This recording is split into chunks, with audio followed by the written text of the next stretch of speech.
សូមជម្រាបសួរពុកម៉ែបងប្អូនសូមស្វាគមន៍មកកាន់តម្រុយឆ្នោតខ្មែរប្រចាំថ្ងៃសម្រាប់ថ្ងៃទី7 ខែ 10 ឆ្នាំ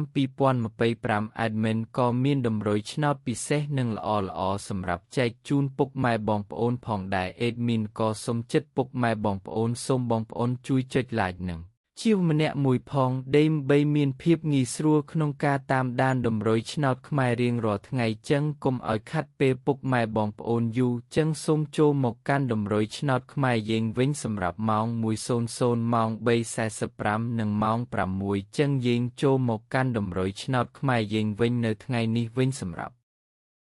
លេខទូចពីលេខយើងវិញ Admin មានលេខ63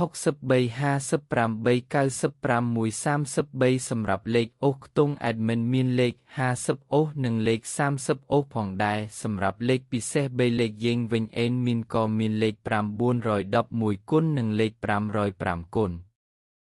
បងប្អូនដែលស្រឡាញ់និងចូលចិត្តលេខ Admin អាចយកទៅផ្សងសំណាងបានសូមជូនពរឲ្យបងប្អូនទាំងអស់គ្នាហេងសំណាងល្អទាំងអស់គ្នាតម្រុយឆ្នោតយើងក៏បានមកដល់ទីបញ្ចប់ហើយសូមជូនពរឲ្យបងប្អូនហេងសំណាងល្អមានលាភមានជ័យទាំងអស់គ្នាជួបគ្នានៅថ្ងៃស្អែកបន្តទៀត